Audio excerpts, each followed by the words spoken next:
तो आज हम इस वीडियो में बताएंगे कि दो चर वाले रैखिक समीकरण युग्म क्या होता है और इससे जो है किस तरह से ऑब्जेक्टिव पूछा जाता है क्लास 10th में। सबसे पहले दो चर वाले रैखिक समीकरण युग्म का परिचय पढ़ेंगे, उसके बाद जो है उसे जो रिलेटेड ऑब्जेक्टिव होता है उसके बारे में समझेंगे।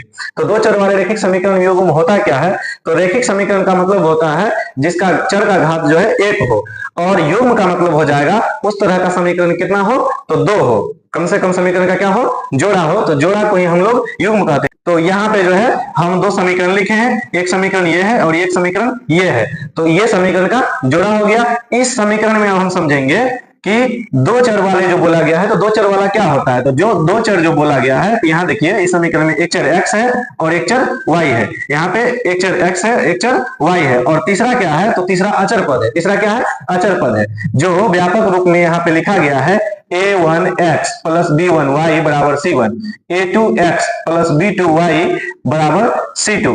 तो इसमें हम जो है x का गुणांक देख रहे हैं, तो x का गुणांक कितना है? a1 है, y का गुणांक क्या है? b1 है, और अचर पर क्या है तो c1 है। उसके बाद यहाँ पे चूंकि समीकरण युग्म का मतलब क्या हो जाता है? जोड़ा हो जाता है, इसलिए दो समीकरण लेंगे। दो समीकरण लिए हैं इसीलिए x का गुणांक यहाँ a1 लिख दिए और y का गुणांक b1 लिख दिए और अचर पद c1 लिख दिए। दूसरा समीकरण लिए हैं इसलिए जो है x का गुणांक इसमें a2 है और y का गुणांक b2 है और अचर पद क्या है? c2 है। समझ में आ रहा होगा?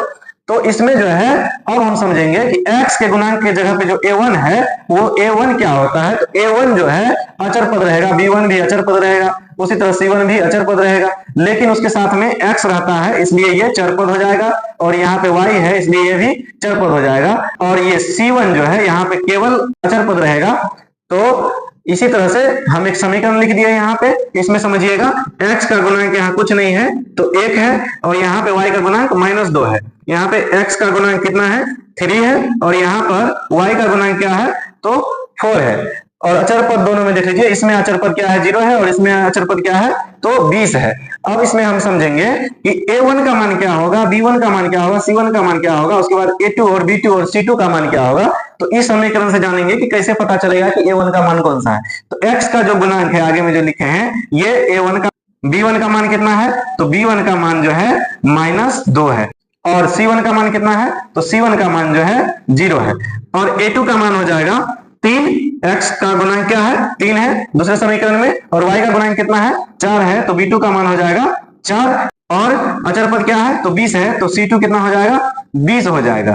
तो इस तरह से हम जो है a1 का मान, b1 का मान और c1 का मान इस तरह से निकाल लिए, और a2 का मान भी निकाल लिए, b2 का मान भी निकाल लिया, और c2 का मान भी निकाल लिए। इस तरह से a1 a2 b1 b2 c1 c2 का मान इस तरह से समीकरण में रहता है, और उससे हमको तुलना करने के लिए पूछा जाता है कि तुलना करके बताइए कि इस समीकरण का रेखा किस तरह का होगा, प्रतिच्छेदी होगा, समांतर होगा या फिर संपाती होगा।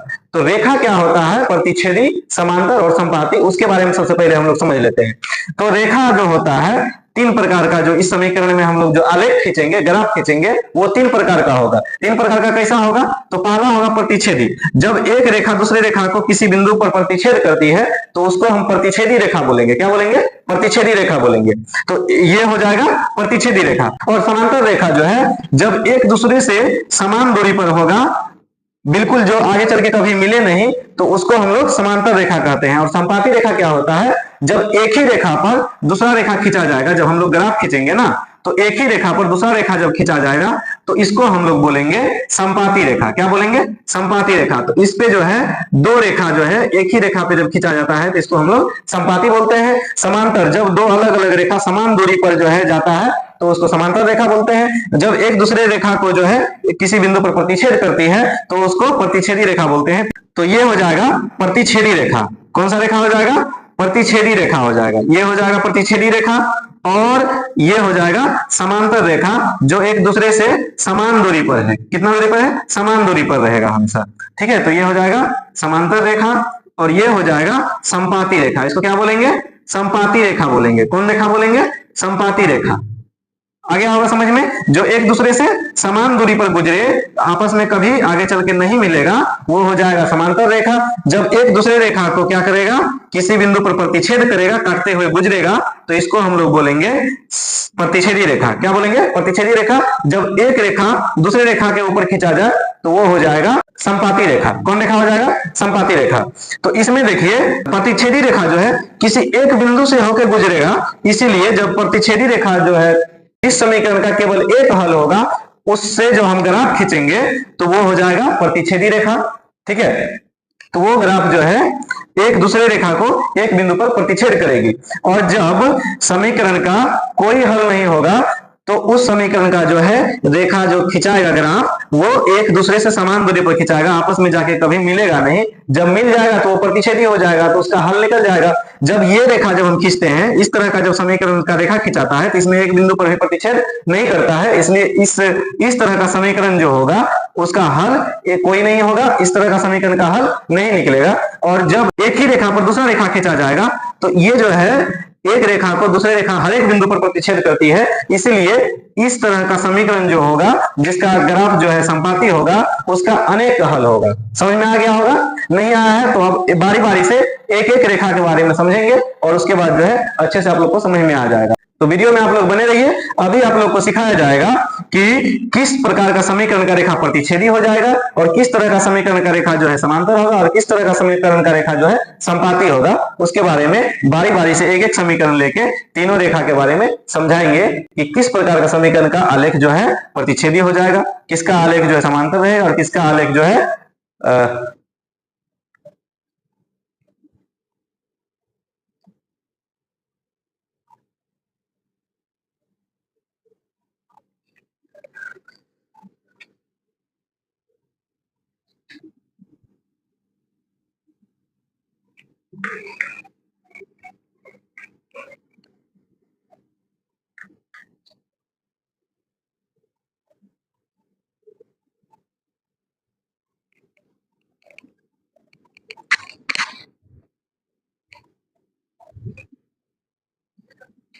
तो देखते हैं जो ये समीकरण हम लेके रखे हैं, इसका जब हम तुलना करेंगे तो किस प्रकार से तुलना करेंगे और इसका रेखा किस प्रकार का होगा और इसका कितना हल होगा, उसके बारे में समझेंगे। तो तुलना किस तरह से करते हैं हम लोग, तो पहले समझ जाते हैं। तो तुलना करेंगे, A1 का मान बटे A2 का मान लिखेंगे, फिर B1 का मान और फिर B2 का मान लिखेंगे बटे में, और C1 का मान और बटे में C2 का मान लिखेंगे। तो देखते हैं यहाँ पर A1 का मान कितना है, 1 है, और बटे में 3 है।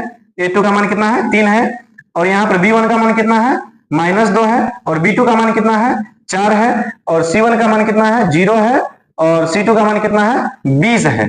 तो अब देखते हैं कि इसमें ये इसका बराबर है कि नहीं है। तो यहाँ पर देख रहे हैं तो ना इसके बराबर है ना ये इसके बराबर है, तो ये कोई भी जो है आपस में बराबर नहीं है। जब बराबर नहीं होगा कोई भी, तो यहाँ पर जो है समीकरण किस प्रकार का हो जाएगा, तो A1 बाय A2 बराबर नहीं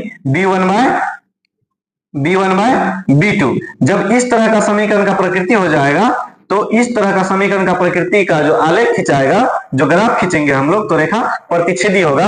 और जब प्रतिच्छेदी रेखा होता है, तो अभी जस्ट बताए कि प्रतिच्छेदी रेखा वाले समीकरण का जो है केवल एक हल होता है। तो इस समीकरण का जो है आलेख कैसा होगा, तो प्रतिच्छेदी होगा। रेखा कैसा होगा, प्रतिच्छेदी होगा, एक दूसरे को एक बिंदु पर काटते हुए गुजरेगा। और इसका हल कितना होगा, तो हल जो है इसका केवल एक होगा। तो इसका हल कितना होगा, केवल एक हल निकलेगा। इसका कितना हल निकलेगा, एक हल निकलेगा। ठीक है, जिस समीकरण का केवल एक हल होता है, एक हल को हम अद्वितीय हल भी बोलते हैं। क्या बोलते हैं, अद्वितीय हल। क्या बोलते हैं, अद्वितीय हल, अद्वितीय हल बोलते हैं। तो जब इस तरह का समीकरण का प्रकृति आ जाएगा तुलना करने पर, जब हम A1 by A2, B1 by B2, C1 bye C2 का जब तुलना करेंगे, तो जब पहले वाला A1 by A2 B1 by B2 के बराबर नहीं होगा, तो इस तरह का समीकरण का हल कितना होगा, केवल एक हल होगा। और रेखा कैसा होगा, तो रेखा प्रतिच्छेदी होगा। तो अब हम लोग जो है दूसरा समीकरण ले लिए। दूसरा समीकरण में देखते हैं A1 का मान कितना है, तो A1 का मान 2 है, B1 का मान कितना है, तो 3 है, और C1 का मान कितना है, तो -9 है, तो यहाँ -9 लिख दिए। A2 का मान कितना है, 4 है, और B2 का मान कितना है, 6 है, और C2 का मान कितना है, तो -18 है। अब इसका तुलना करेंगे, तुलना करके देखते हैं कि इसका जो है ग्राफ किस तरह का खिंचाता है। तो तुलना करने पर जो है A1 बाय A2 B1/B2 और C1/C2। तो A1 का मान कितना है, तो 2 है, बटे में कितना हो जाएगा, 4 हो जाएगा। B1 का मान कितना है, 3 है, बटे में कितना हो जाएगा, 6 हो जाएगा। C1 का मान कितना है, -9 और बटे में -18 हो जाएगा। तो माइनस से माइनस कट जाएगा, 9 दूना 18, ऊपर में कितना आ गया 1 और नीचे 2, 3 एकम 3 और 3 दूना 6, 2 एकम 2 और 2 दूना 4। तो इसमें देखते हैं कि 1/2 1/2 1/2 इस तरह का सब जो है इक्वल आया है। कहने का मतलब है तुलना करने पर जो है A1/A2 बराबर B1/B2 बराबर C1/C2 आया है। जब सब बराबर होगा तो इस तरह जब सब बराबर होता है तो समझ जाएंगे कि इस समीकरण का जो है रेखा कैसा होगा, संपाती होगा। जब सब बराबर होगा तो रेखा संपाती होगा। तो संपाती रेखा कैसा बताए थे, तो संपाती रेखा बताए थे जब एक ही रेखा पर दूसरा रेखा खींचा जाएगा तो इसको हम लोग संपाती रेखा बोलते हैं। तो किस तरह का समीकरण का प्रकृति होगा तो रेखा संपाती होगा, तो A1/A2 बराबर B1/B2 बराबर C1/C2। जब तीनों बराबर हो जाएगा आपस में तो उसका रेखा जब हम खींचेंगे, जब उसका जो है ग्राफ खींचेंगे तो रेखा कैसा होगा, एक ही रेखा पर दूसरा रेखा खींचा जाएगा, वो हल्का सा भी ऊपर नीचे नहीं होगा। तो ये इस रेखा को हम लोग कौन रेखा बोलेंगे, संपाती रेखा बोलेंगे। कौन रेखा बोलेंगे, संपाती रेखा। इस तरह का समीकरण का रेखा कैसा हो जाएगा, संपाती हो जाएगा। जब संपाती रेखा होता है तो एक रेखा दूसरे रेखा को हर बिंदु पे काट रहा है, इसीलिए इस समीकरण का हल कितना निकलेगा, तो अनेक हल होगा। तो इस समीकरण का अपरिमित रूप से अनेक हल होगा। कितना हल होगा, अनेक हल होगा, अपरिमित रूप से अनेक हल होगा, अनेक हल होगा। इस तरह का समीकरण का कितना हल होगा, तो अपरिमित रूप से अनेक हल। जब हम लोग क्या करेंगे, तुलना करेंगे, तो तुलना करने पर जब इस तरह का इसका प्रकृति आ जाएगा तो उस समीकरण का अपरिमित रूप से अनेक हल होगा। कहने का मतलब है इस समीकरण का जो है हल जब निकालेंगे तो बहुत सारा हल निकलेगा इस समीकरण का। अब समांतर रेखा के लिए एक समीकरण लेते हैं, समझेंगे कि समांतर रेखा कब होगा, किस प्रकार का समीकरण का रेखा जो है समांतर आएगा। तो अब जो है अगला समीकरण ले लिए हैं, x + 2y - 4 बराबर 0 और 2x + 4y - 12 बराबर 0। ध्यान से देखिएगा, तुरंत समझ में आ जाएगा। A1 का मान कितना है, यहाँ कुछ नहीं है, मतलब 1 है। B1 का मान कितना है, तो 2 है। C1 का मान कितना है, -4 है। यहाँ पे A2 का मान कितना है, तो 2 है। और B2 का मान कितना है, 4 है। और C2 का मान कितना है, -12 है। अब इसका तुलना करते हैं, A1/A2 B1/B2 C1/C2। तो जब तुलना करते हैं तो 1/2 और 2/4 आ जाएगा। और C1 का मान कितना है, -4 और C2 का मान कितना है, -12। तो जब हम यहाँ पे रखते हैं तो माइनस से माइनस कट गया, 4 तिया 12, 3 बार में कटा। और यहाँ पे 2 एकम 2, 2 दूना 4 और यहाँ पे 1/2 है। तो यहाँ पे क्या आया, तो 1/2 बराबर है 1/2। आगे वाला दोनों बराबर है और लास्ट वाला देखते हैं तो 1/3 है, 1/3 है। जबकि ये दोनों मान से ये अलग है, तो अलग है तो ये बराबर नहीं होगा। सिंपल सी बात है, बराबर नहीं होगा। जब यहाँ 1/2 है, यहाँ 1/3 है, तो बराबर कैसे होगा, बराबर नहीं होगा। तो इसका प्रकृति कैसा हो जाएगा, A1/A2 बराबर B1/B2। कहने का मतलब है आगे वाला A1/A2 और B1/B2 दोनों बराबर मान है, और तीसरा जो है अचर पद C1/C2 ये मान बराबर नहीं है। तो जब इस प्रकार का समीकरण का प्रकृति आएगा तुलना करने पर, तो इसका जो है रेखा कैसा होगा, समांतर रेखा होगा। एक दूसरे को एक भी बिंदु पे नहीं काटेगा, समान दूरी पे जाएगा। इस तरह का ग्राफ खिंचाएगा, समांतर रेखा। कैसा रेखा खिंचाएगा, समांतर रेखा। जब इसका हम बिंदु निकालेंगे, इस तरह का समीकरण का बिंदु निकाल के जब ग्राफ खींचेंगे तो रेखा कैसा खिंचाएगा, समांतर रेखा खिंचाएगा। और जब समांतर रेखा होता है तो उस समीकरण का हल कोई नहीं होगा। तो इसका हल क्या होगा, कोई नहीं, कोई हल नहीं होगा, इसका कोई हल नहीं होगा। क्यों नहीं होगा, क्योंकि एक दूसरे रेखा को एक बिंदु पर काट ही नहीं रहा है। जब काटेगा नहीं तो हल निकलेगा नहीं। तो इस तरह का समीकरण का एक भी हल नहीं होगा। तो चलिए अब हम लोग इसको सीरियल वाइज समझते हैं। सेम समीकरण लिए हैं और तुलना करके इधर लिख दिए। ध्यान दीजिएगा, वो x - 2y बराबर 0 है, 3x + 4y - 20 बराबर 0 है। इसका तुलना किए हैं, यहाँ पे x का गुना क्या है, 1 है, और यहाँ पे कितना है, 3 है, तो 1/3 हो गया। यहाँ पे -2 है और इसे में क्या है, B2 का मान 4 है, लिख दिए। फिर उसी तरह से अचर पद इसमें नहीं दिया हुआ है तो 0 हो जाएगा। इसमें अचर पद दिया हुआ है -20, तो -20 लिख दिए। तो 1/3 और -2/4 और 0 कितना है, -20। तो ये तीनों आपस में बराबर होगा क्या, बराबर नहीं होगा। ये दोनों ही बराबर नहीं होगा। जब ये दोनों बराबर नहीं होगा तो A1 बाय A2 बराबर नहीं B1 बाय B2, इस तरह का अनुपात का तुलना करेंगे। तो इस तरह का जब अनुपात का तुलना करेंगे तो ग्राफीय निरूपण जो इसका होगा, जो ग्राफ खिंचाएगा वो रेखा कैसा होगा, प्रतिच्छेदी रेखा होगा, एक दूसरे को किसी बिंदु पर काटेगा। और बीजगणितीय निरूपण का बात करें, हल जब उसका निकालेंगे तो हल केवल एक निकलेगा। दूसरा है 2x प्लस 3y माइनस 9 बराबर 0 और 4x प्लस 6y माइनस 18 बराबर 0। इसमें देखते हैं तो आगे का क्या हो जाएगा, A1 by A2, A1 by A2, 2 by 4, B1 by B2, 3 by 6 और C1 bye C2, minus 9 bye minus 18। तो इसमें जो है जब हम इसको कटाएंगे तो 2 एकम 2 और 2 दूना 4, 3 एकम 3 और 3 दूना 6, माइनस से माइनस कट जाएगा और 9 एकम 9 और 9 दूना 18। तो सबको देखते हैं तो 1/2 1/2 1/2 आ गया। कहने का मतलब है तो इसका अनुपात का तुलना कैसा हो जाएगा, तो A1 बाय A2 बराबर हो जाएगा, B1 बाय B2 बराबर हो जाएगा, C1 बाय C2, तीनों बराबर होगा। जब तीनों बराबर होगा तो उस तरह का समीकरण का जो है ग्राफीय निरूपण जो होगा वो संपाती रेखा होगा। कैसा रेखा खिंचाएगा, संपाती रेखा, एक रेखा के ऊपर दूसरा रेखा खिंचाएगा, उसी को हम लोग संपाती बोलते हैं। और इसका इस तरह का जो है समीकरण होगा, उसका जो हल होगा, बीजगणितीय निरूपण जो होगा अनेक हल होगा। कितना हल होगा, अनेक हल होगा। फिर तीसरा है x प्लस 2y माइनस 4 बराबर 0, 2x प्लस 4y माइनस 12 बराबर 0। यहाँ पर A1 का मान 1 है तो यहाँ पे 1 लिखा गया, और A2 का मान कितना है, 2 है, तो यहाँ पे 2 लिख दिए। उसके बाद क्या है, तो B1 का मान 2 है और B2 का मान 4 है, तो B1 का मान 2 और B2 का मान 4, C1 का मान -4 और C2 का मान -12। तो माइनस से माइनस कट जाएगा, यहाँ पे कटाएंगे तो 1 4 एकम 4 हो जाएगा और 4 तिया 12 हो जाएगा।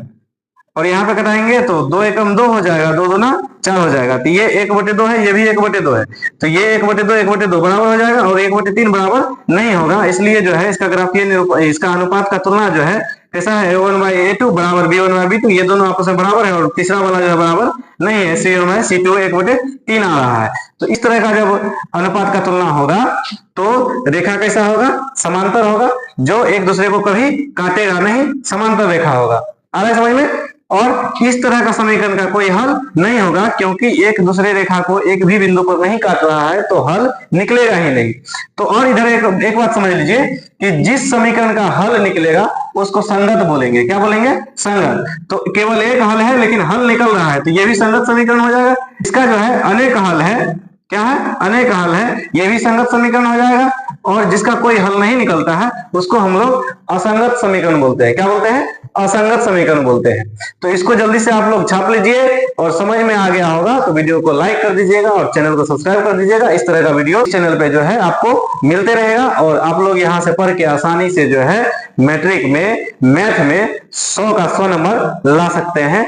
तो लगातार वीडियो को देखते रहिएगा तब।